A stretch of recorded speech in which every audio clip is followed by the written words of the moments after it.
Welcome to The Sleepy Voice, the podcast your sleep is waiting for. So find your favorite position, close your eyes, and let the sleepy voice lead you into sleep.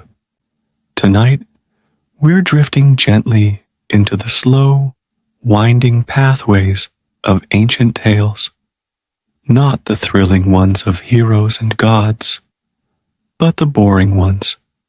Yes, truly boring Greek myths, the ones that never made it to the epics, the calm, the quiet, the uneventful. They're exactly what your mind needs to slow down. So, get cozy, let your eyes grow heavy, and allow your thoughts to soften. You're safe here. You're calm. You're ready for rest. Let's begin. Long ago, in a small fishing village, where the waves whispered the same secrets every morning, and the sky changed colors only when it truly felt like it, there lived a man named Euxenios. He was not famous. He was not particularly wise or daring. He had never fought a war, had no stories involving monsters or magical creatures. What he had was wood, some tools, and a quiet, patient heart. Euxenios built boats. They weren't fast. They weren't finely carved or ornamented with symbols of gods or glories. They floated. They didn't leak much. They rocked gently in the water. That was enough. His neighbors never asked for much. They'd nod and say, "Euxenios builds a fair enough boat." And he would nod back quietly and offer them a cup of watered wine while they waited for their order. He often ran a little late with his work, but no one minded. He moved slowly, not out of laziness, but with a sort of dedication to slowness. He believed that rushing was a kind of forgetting, a way of hurrying past life without noticing it. So he didn't. Each morning, he rose just before the sun and stretched his arms above his head. He had a clay mug he'd used for years, chipped at the rim, stained with tea leaves, and he always drank from it, even though he had newer ones in the cupboard. He liked routine. He liked the sound the tea made when poured from a copper pot. He liked watching steam rise and dissolve into nothing. His workshop was modest, 3 walls and a curtain for the 4th. The sea was always visible, always close. The boats he worked on rested like sleepy animals beside him. He'd hum softly, though no one ever recognized the tune. It was never quite the same. A little off, a little slow. One summer afternoon, a stranger came to the village. He wore silver sandals, glinting unnaturally in the sun, and carried a staff topped with 2 curling snakes. The villagers whispered, as they always did when someone unfamiliar arrived, and some even guessed he might be a messenger of Hermes himself. The man approached Euxenios as he sat sanding the edge of a fishing boat, his fingers moving with the lazy care of a cat grooming in sunlight. The stranger spoke with a clear, lilting voice. "I've heard your name," he said. "You build boats. The gods are seeking a mortal craftsman to design a vessel worthy of Olympus." Euxenios didn't look up at first. He kept sanding, watching the dust float gently onto the earth. Then, with no surprise or curiosity in his eyes, He looked at the stranger and replied, "That sounds like a great honor, but no, thank you." The stranger blinked, not used to refusal. "You decline?" Eusenios nodded once. "Yes, I build boats for quiet waters. Yours would need wings and flames. That is not my kind of work." And that was that. The stranger left, sandals tapping lightly across the sand. The villagers asked Eusenios about it, wide-eyed and leaning forward. He only shrugged and said, "I like it here. No more, no less." He lived that way for many years. Each winter he added another layer of wool to his coat. Each spring he planted thyme in the little clay pot beside his door. He made the same lentil stew every week and always stirred it 7 times clockwise, then once to the left, a superstition with no story behind it. He simply liked the pattern. He never married, but had many friends, all of whom he greeted with the same slow smile and the same question every time. "Do you have time for a warm drink?" He died peacefully many years later, under an olive tree.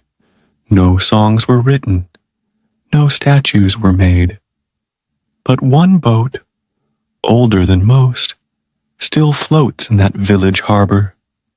Still not very fast, still good enough, not far from the noisy gatherings of Olympus, where gods and goddesses debated the fates of mortals with booming voices and flashing eyes. There existed a field so quiet, so unremarkable, that even the wind seemed to tiptoe across it. The grass was tall and unbothered, swaying not from storms, but from the slow passing of clouds. In this place, nestled among poppies and sleepy bees, lived a muse almost everyone forgot, or perhaps never knew. Her name was Callisandra. She was not like the others. While her sisters inspired heroic ballads, epic poems, or breathtaking paintings, Callisandra inspired naps. Not the urgent kind born of exhaustion, but the soft, drifting kind that came in the warm hours of the afternoon, when the sun sat high and time forgot to move forward. Callisandra rarely stood. She preferred reclining, her back supported by cushions woven from lamb's wool and flower petals. She wore robes the color of mist, and her hair always seemed slightly tousled, as though she'd just woken from the gentlest sleep. She never raised her voice. She rarely spoke, but wherever she lingered, a deep, calming hush would settle in like fog. The people who lived near her field never built temples in her name. They never sang of her deeds, but they felt her, especially around the hour when the sun reached its peak and everything turned golden and still. Farmers would lean against tree trunks and remove their sandals. Shepherds would stretch out beside their flocks, their arms folded behind their heads, eyes half closed. Children would fall asleep mid-sentence in the shade of old walls. No one fought sleep when Callisandra was near. She made it feel sacred. She did not demand offerings, but if someone left a plum or a handful of almonds near the poppies, they would often return to find the gift gone and a single feather in its place, soft, pale, and lighter than thought. Some believed the feather came from her own pillow. Others said it was just the wind's way of saying thank you. Her presence was never overwhelming. She didn't enter rooms. She settled into them. People who traveled near her field would often stop without meaning to, lie down for just a moment, and wake hours later without regret. Time passed differently in Calysandra's company. It didn't disappear. It simply softened, like warm butter on bread. There is a tale, rarely told, of a soldier who wandered into her field, lost on his way to a distant war. He had been marching for days, armor tight, sword heavy at his side, thoughts crowded with duty. When he stepped onto her land, he felt his shoulders drop before he even knew why. He sat, then lay down, then closed his eyes. He slept through the night and most of the following day. When he awoke, he had no desire for battle. He returned home instead, planted an orchard, and never again touched his sword. Calysandra heard of it, of course, but she didn't speak of it. She never claimed to change lives. She simply offered stillness and let others decide what to do with it. Even animals seemed to know her.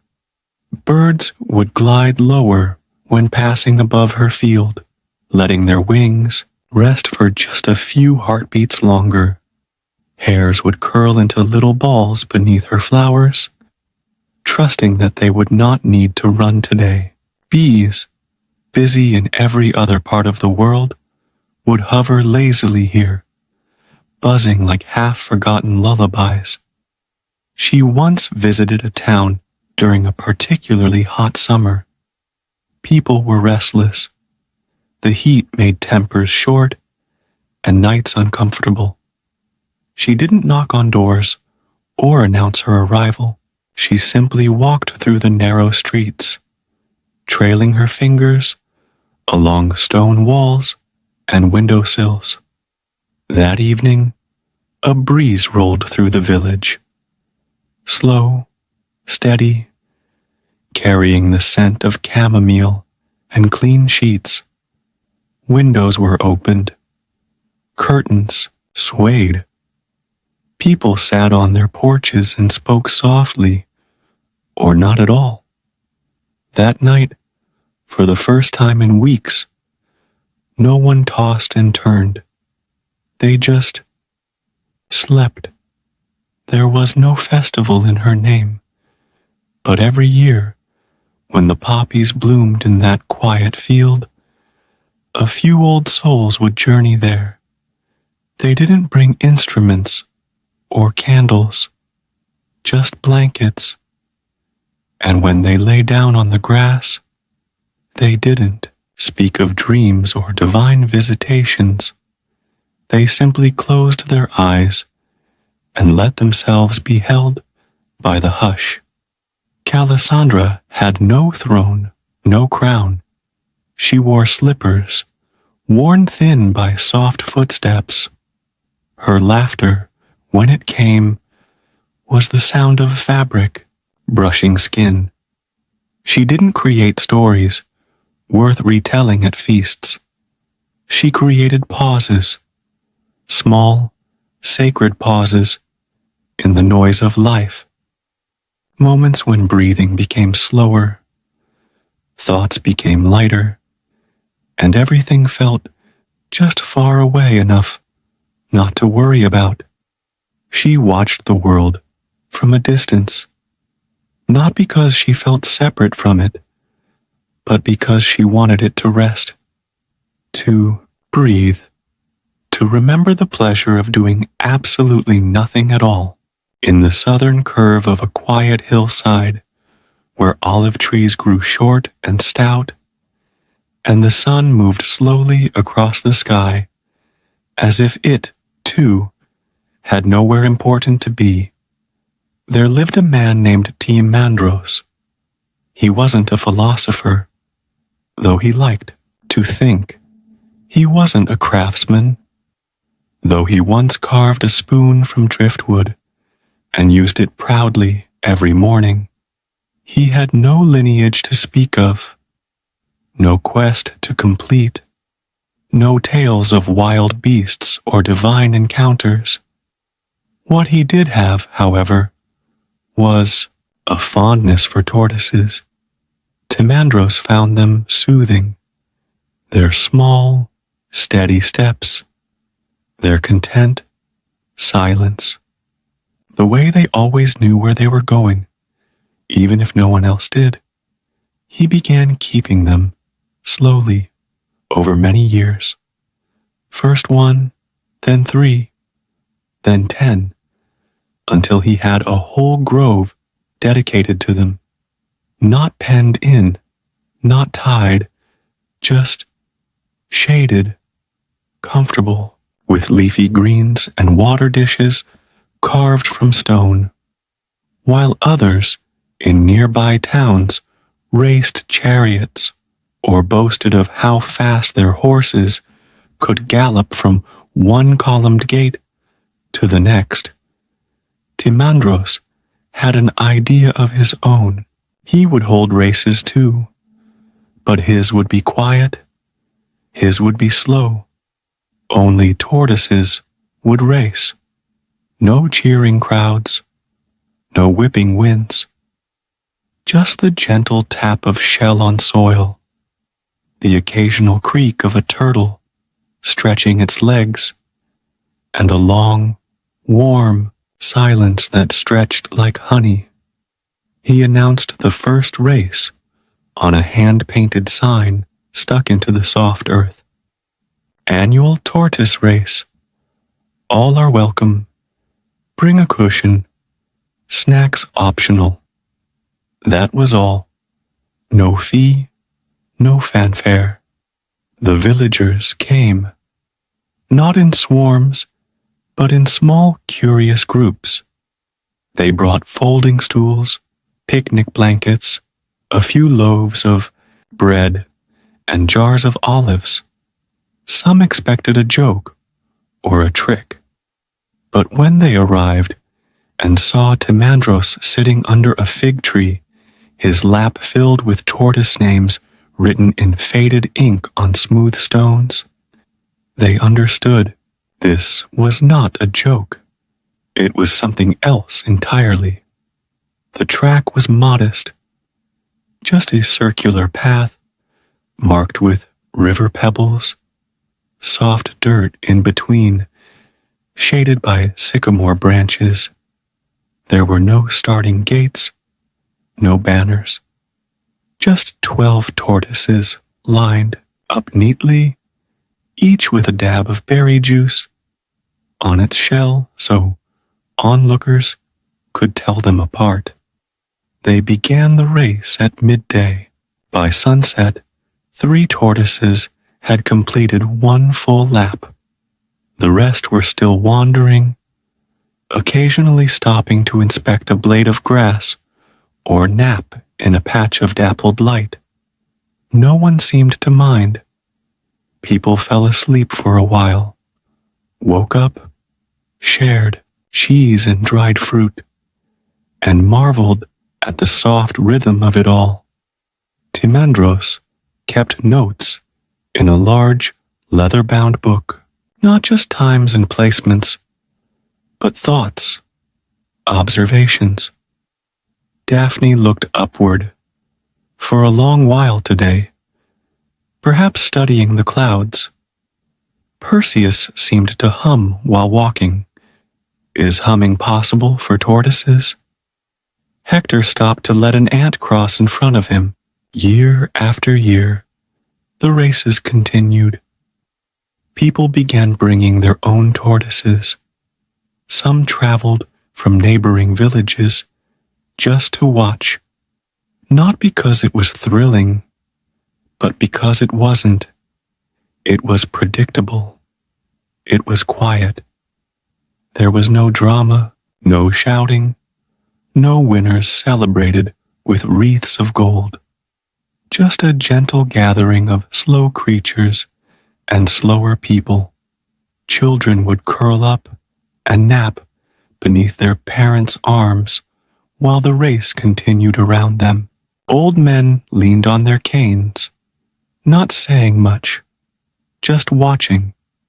Occasionally, someone would murmur, "I think that one's speeding up," and the group would chuckle sleepily, all of them knowing very well that no such thing was happening.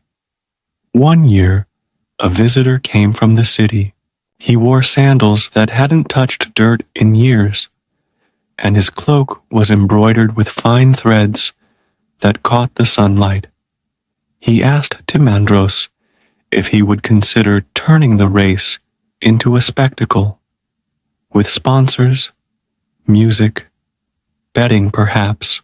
"People love competition," he said. "Give them something to shout about." Timandros smiled, shook his head, and offered the man a cushion.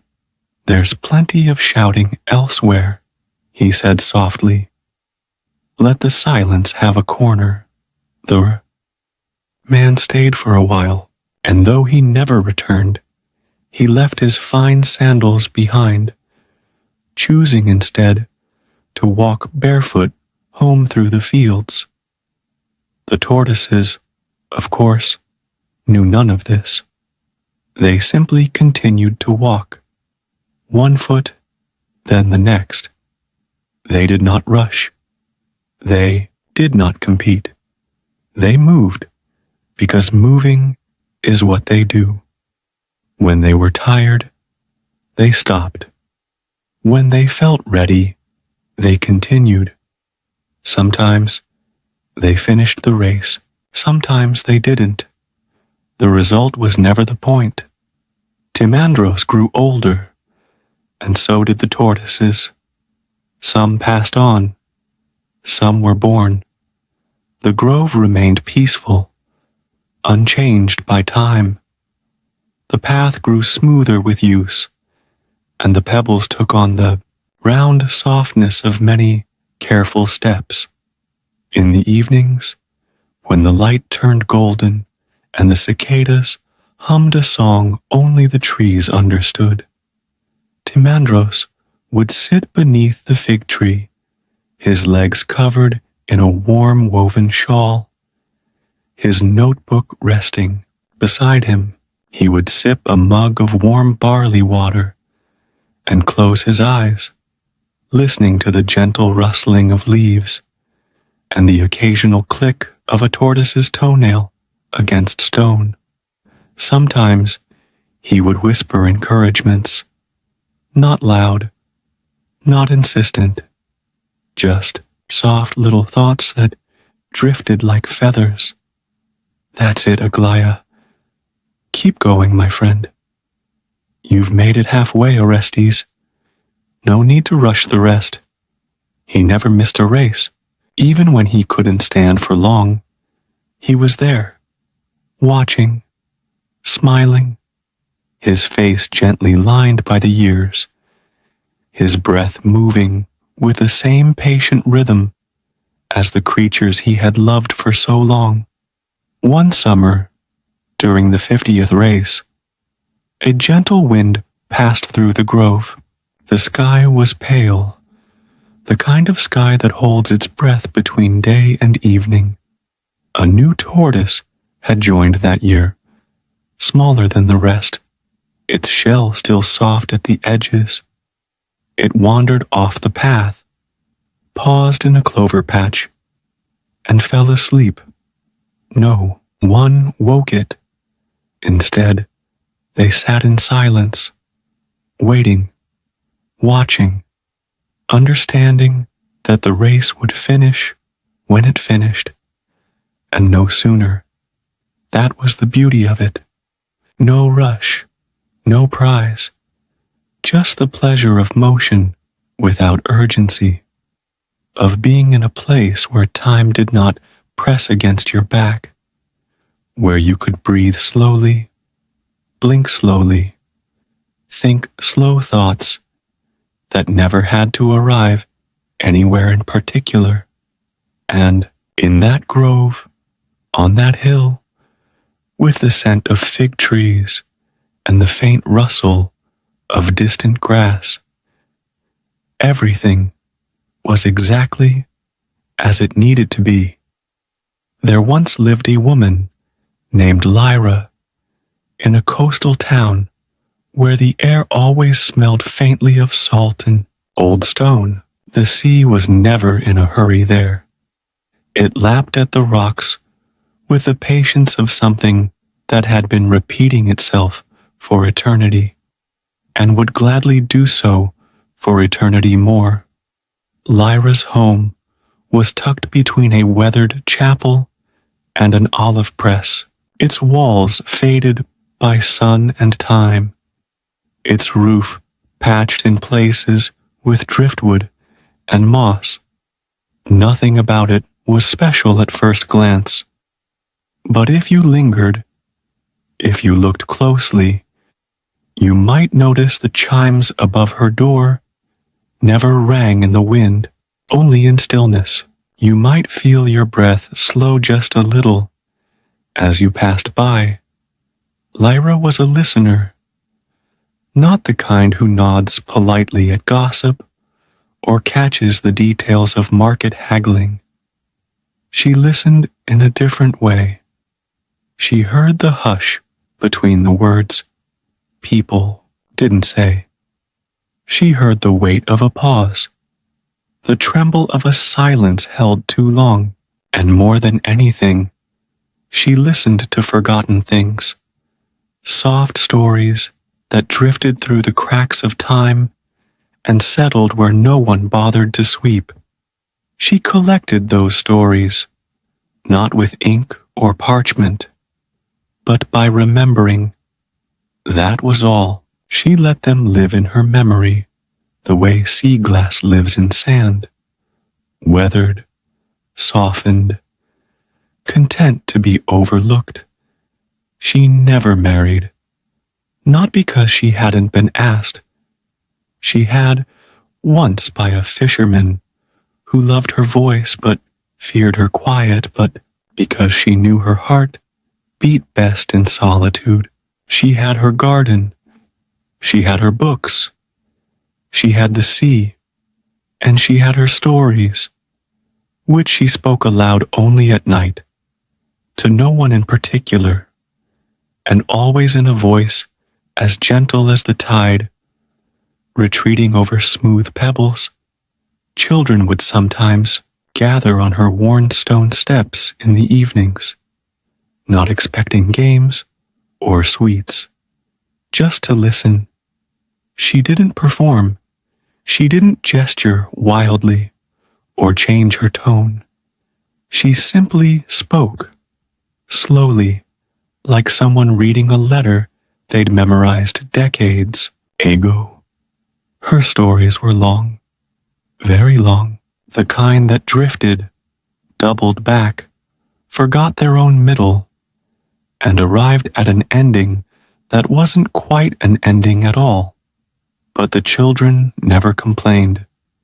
They often fell asleep before the story was over, curled against one another like sleepy cats, and Lyra would cover them with soft woven blankets without saying a word.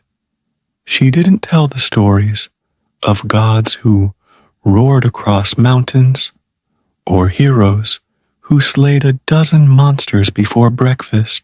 She told the quiet myths, the ones too small to carve into temple stone. She spoke of the goddess who lost her voice and decided to learn birdsong instead, of the nymph who painted shadows on cave walls to remember her dreams, of the satyr who grew tired of dancing and opened a bakery deep in the woods where the bread always smelled faintly of pine. One story she returned to often, perhaps her favorite, was that of Antheos, a minor river god whose stream had dried up after a century of slow forgetfulness. His worshippers had moved on, the rituals ceased, and even the frogs stopped singing near his waters. For a while he was bitter, then bored, then simply quiet. He wandered the dry riverbed barefoot, leaving no footprints. No one prayed to him anymore, so he listened instead. He listened to roots cracking through old earth, to stones shifting softly beneath the weight of the wind. He began to notice things he'd never paid attention to when his waters ran deep. How a snail moved over dust. How long it took for dew to form on a blade of grass. And slowly, so slowly, he forgot his loneliness. Lyra always paused here, eyes half closed, fingers curled around her mug of herbal tea. Then she would continue, speaking even slower now. She'd tell of how one day, a girl with a broken bucket sat on the riverbed, crying, not because she was sad, but because she didn't know what else to do. And Antheos, moved by her silence, gathered what little dampness still clung to the earth and offered it to her. It wasn't much, barely a mouthful, but it cooled her lips and washed the salt from her cheeks. She thanked the air, not knowing he was there, but it was enough. It was more than enough. After that, Antheos never wished for worship again. He simply remained, listening. The children rarely made it to the end. They'd slip into dreams, somewhere in the middle, carried off by the sound of Lyra's voice and the rhythm of her slow, steady breath. But that never bothered her. She didn't tell stories for the endings. She told them because they were worth remembering, because they filled the air with softness and gave sleep a place to land. Older villagers often said Lyra was part sea foam, that she had been born of a wave and would one day vanish with the tide. She laughed when she heard this, not because it was untrue, but because she liked the thought of disappearing, that quietly. In her garden, snails crawled across the rims of clay pots. Lavender bloomed year-round, regardless of the weather. Cats, some hers, some not, slept in sun patches without ever waking, startled. And Lyra moved among them like wind through gauze, slowly, softly, without a single hurry in her step. There came a year when her voice grew even quieter. Some said age, some said magic, slipping gently away. But still she spoke, each word now stretching like a yawn. People leaned closer to hear, and then found themselves leaning too far and resting their heads on their arms instead. Sleep came easier around Lyra, not because she enchanted it, but because she welcomed it. She made rest feel like something sacred again, something not earned, but simply allowed. And so she remained by the sea that never rushed, in a house that never changed, surrounded by stories too small for statues, but too beautiful to forget. People continued to visit, not for advice or miracles, but for the comfort of hearing something soft, something long, something that asked nothing of them but to listen and breathe, and maybe, if they were lucky, to fall asleep before the ending came. In the gentle hush of twilight, as shadows stretched long across the land, and the wind barely rustles the olive branches, there unfolds a tale not of heroes or gods, but of something softer, subtler. It begins not with the roar of battle or the cries of triumph, but with a quiet breath, a warm breeze, and a voice seasoned with age and stories that begins to speak. You are there, present but restful, curled up in the comfort of this ancient rhythm. There is a peace in stories that do not clamor for attention, stories that simply drift like petals on a slow-moving stream, and this one, as it meanders, carries with it a tone so soothing that the mind begins to slow like a sleepy village settling into slumber. Our storyteller, old yet ageless in his ways, always begins the same way, with a slow breath, eyes half-lidded, the hush of a smile playing at the edge of his lips.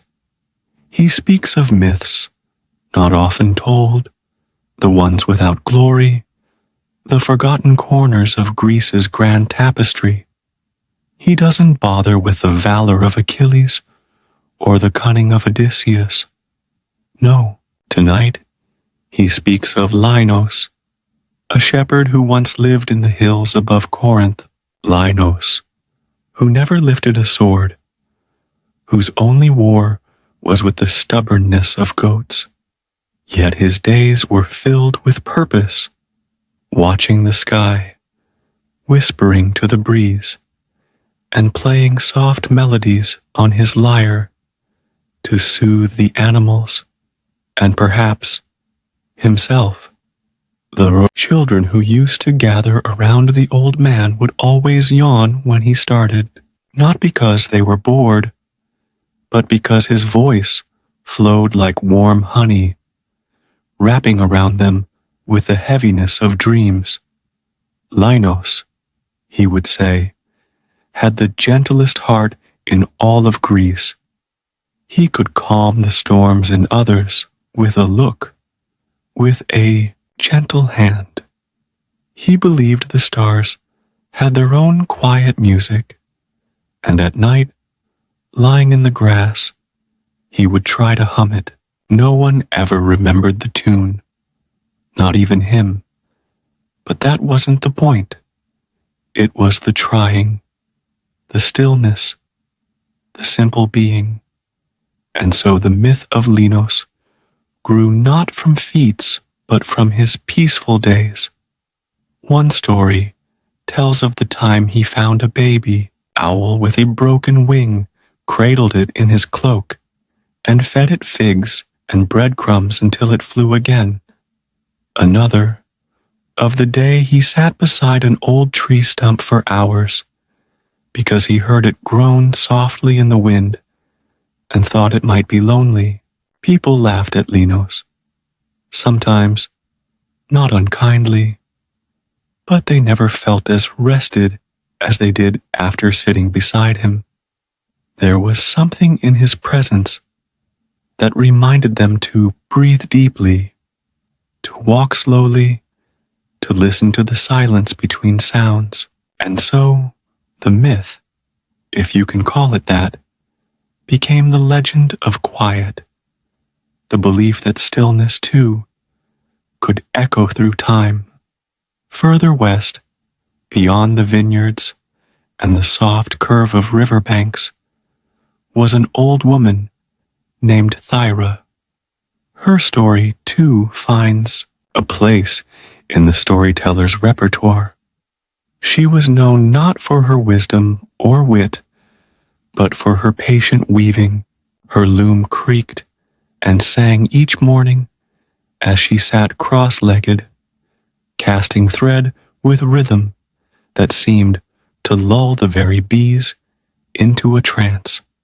Thyra wove stories, not in words, but in cloth. She once spent 2 years weaving a tapestry of the sea, not the sea in storm or glory, but the sea as it looked at dusk, when it sighed more than it roared. She captured the indigo hush, the silver glimmer on waves, the way boats rocked like cradles on its surface. Her myth, if one dares to name it such, was that of persistence, of the sacred in routine. They said the gods once visited her in disguise, not to test her, but to sit beside her, watching in silence the slow birth of beauty from thread, and the storyteller, in his slow way, would pause often between words, letting the tale settle like mist. Sometimes he would close his eyes mid-sentence, drifting himself into the edges of dreams. And those who listened didn't mind. The pause was part of the music, part of the ancient spell. It made room for their minds to wander, to imagine Thyra's loom or Linos's lyre. And somewhere in the quiet, their own breaths began to mirror the calm of those mythical lives. Even the animals in these myths seem shaped by serenity. There was Manes, a tortoise known throughout the valley, not for his age or wisdom, but simply for being the slowest of his kind. Manes lived a long time, not because of magic or blessings, but because he never hurried. When rivers flooded, he simply climbed higher. When fires broke out, he tucked into his shell and waited. They say he once spent a whole season under the shade of a fig tree, eating only the fruit that fell to the ground, refusing to reach. The gods watched, amused and puzzled, and finally gave him a place among the stars, not as a hero or monster, but as a constellation shaped like a curled shell, barely visible, a soft glow to remind mortals that patience was its own form of courage. In another tale, there was Calla, a young woman who wandered the forests, collecting dew. She believed each droplet was a memory from the sky, a small story that had fallen unnoticed. She never spoke loudly, nor did she seek fame. She simply walked, barefoot and unhurried, through the early hours of morning, with a linen cloth stretched beneath the ferns to catch the glistening tears of night. The dew collectors, they called her, and though no records remain of her in temples or scrolls, the village by the forest still names the misty days after her. Calla's mist, they whisper, when the world feels paused and the air tastes of dreams. The storyteller always smiled when telling of Calla, his voice slowing further, dipping just above a whisper, as if the memory might float away. The leaves above him would rustle ever so slightly, as though listening too. There was no need for drama, no turning points or battles. These stories breathed slowly, and the audience, whether children, wanderers, or weary souls, breathed with them. They were not designed to stir hearts, but to quiet them, not to fill minds, but to empty them gently. These are the myths that live in the seams of sleep. They are not sung by bards, nor carved in stone, but they survive in murmurs, in the twilight of memory, and perhaps that is the truest kind of immortality, the kind that doesn't need to be remembered fully, only felt a soft warmth in the chest, a slow release in the muscles, a sense that even in stillness, something ancient stirs. And so the storyteller continues, his voice blending with the dusk, his words like lullabies carved in wind, the myths of Linos, of Thera, of Minos and Calla. They weave a cradle for your thoughts, one thread at a time. You're not asked to remember them, only to feel them, only to rest in the hush of those mythic nights, when the stars hung low and the breeze moved through cypress trees, like a whisper telling secrets to the earth. The storyteller would often lean back, gaze at the sky, and shift into the quieter tales, the ones he kept tucked away for moments when the silence itself seemed to listen. He did not rush these stories. He unfolded them gently, like a letter from long ago, written in soft ink and sealed with a yawn. And those gathered, some in chairs, some lying on rugs with their heads on folded arms, would let themselves slip further into the cradle of his voice. There was one myth, hardly known, of a man named Irenaeus, who lived beside a still lake that never rippled, no matter the wind. He had no family, no lovers, only a canoe that he never paddled, and a flute he played only at dusk.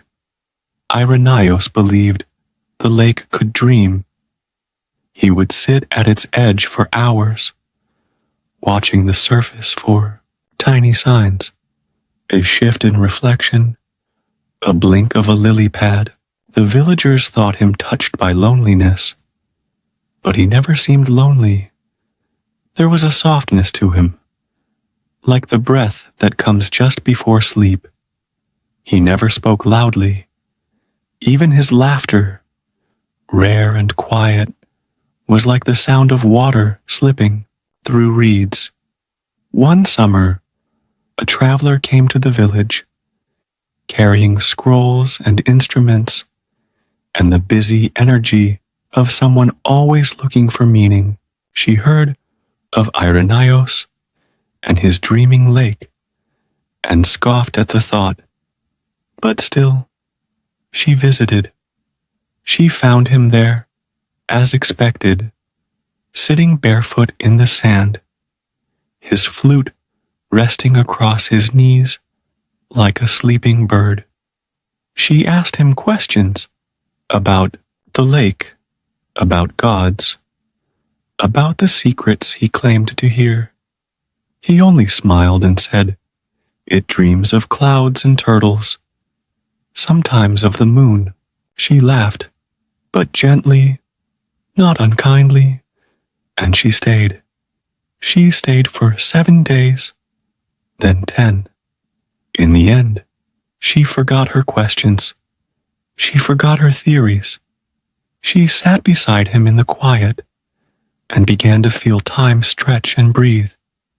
They never became lovers, nor even close friends, but for years after, she would write in her journal about that lake, how it seemed to teach her the shape of stillness, how it reminded her to slow down, to wait, to listen. And though the lake never rippled, something in her did.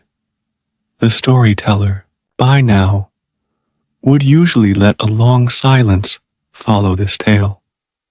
The fire would crackle softly, and the night would lean closer.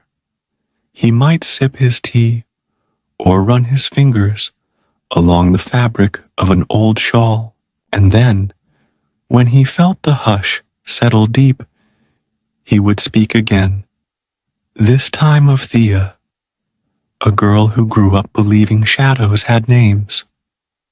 not because of fear, but because she saw in each shadow a kind of gentleness the daylight could not offer. She named the long, thin shadow by her windowsill Melos, and the small, squat one near the hearth she called Phala. Each evening, she would sit quietly and talk to them, telling them her thoughts, her worries, her dreams. As she grew, the shadows remained, changing slightly, always there. When her parents passed, she did not cry aloud, but sat among the shadows, letting them hold her grief. And when the villagers whispered that she was odd, perhaps touched by some ancient magic, Thea only smiled. She understood that the world had loud voices, but the soft ones, the silent companions who asked nothing and gave presents, were the ones who lasted longest. As the years passed, Thea became known not as strange, but as someone people sought out when their hearts were tired. She did not offer advice. She simply invited them to sit with her and let the shadows listen. Some nights, children would nap at her feet as she whispered to the corner of the room, asking Melos what he thought of the stars that night. No one knew if the shadows ever spoke back, but somehow those who visited always left lighter, as if some invisible hand had helped them set down a heavy thing they hadn't known they were carrying. The storyteller's voice, at this point, would become even softer, like the rustle of silk. Those listening would begin to blink slowly, their thoughts drifting like fog across a field. It was then that he might offer the tale of Piran, a gardener whose myth was so subtle, so quiet, that it almost never survived. Piran was not known for extraordinary flowers or fruit, but for the simple way he spoke to every plant as though it were an old friend. He whispered to roots, hummed to the seeds as he tucked them into soil. And the plants, it seemed, listened, not with ears, but with growth, with peace. One spring, a great drought came, and while other gardens wilted in protest, Piran's bloomed with stubborn softness. When asked how he did it, he only said, "I do not rush them. I trust they know when to wake." And perhaps they did. Perhaps the gods, bored of thunderbolts and battles, had placed a bit of their old magic in his watering can, or perhaps the earth, having been listened to so carefully, had simply chosen to respond in kind. People began to visit his garden, not just for flowers, but for the feeling. To sit among his rows was to feel time slow, to feel something unclench in the chest. Piran never lectured. He only offered tea, a seat, and the company of lavender, mint, and rosemary swaying in the breeze. His myth is told in a single sentence in most scrolls, but in dreams, it lingers much longer. By now, the storyteller would often pause for another long stretch, letting his breath rise and fall like the tide. And when he resumed, it would be with a final story, not to end, but to drift further into softness.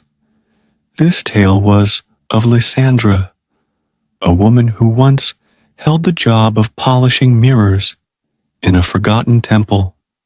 Every day, she would wipe them with cloth soaked in river water and herbs, murmuring songs with no words.